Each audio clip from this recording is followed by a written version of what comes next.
है कि हमें वाला समय में बेटी शहर की कैसी काया कैसे होने लगती है, बहुत बड़ी बात है।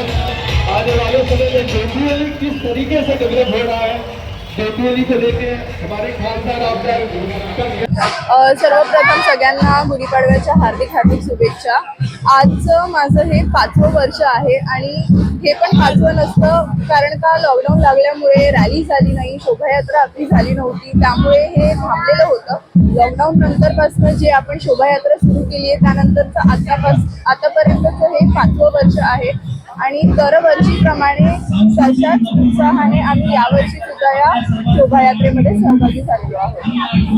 या वर्षी देशभक्ती आणि वंदे मातरमचं थीम आहे, त्याबद्दल काय सांगता? अगदी चांगलं थीम आहे। जगभरात आता सध्या जी सिच्युएशन चालू आहे, जे वॉर चालू आहे, त्यानिमित्ताने आपल्याला आपल्या देशाप्रती प्रेम सादर करावा हे खूप गरजेचं आहे। त्यामुळे हे खूपच चांगलं निवडलेलं आहे। माझा हा पहिलाच वर्ष आहे। मला अनुभवायचं होतं की शोभायात्रा कसं असणार असतं आणि या वर्षीचं हेच उद्देश आहे की हा 150वा वर्ष वंदे मातरमचा, तो आमचा ध्येय तोच आहे की एकता आणि उत्साह आणि जे डोंबिवलीची सांस्कृतिक राजधानीची परंपरा आहे ती पुढे घेऊन जायची, हीच आमची उद्देश आहे। धन्यवाद।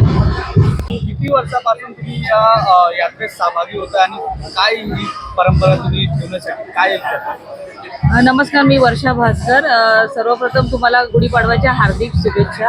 आजचा मानस असा आहे की वंदे मातरम ही आमची थीम आहे आणि आमच्या सखी रायडर्सचं ग्रुपचं नाव आहे।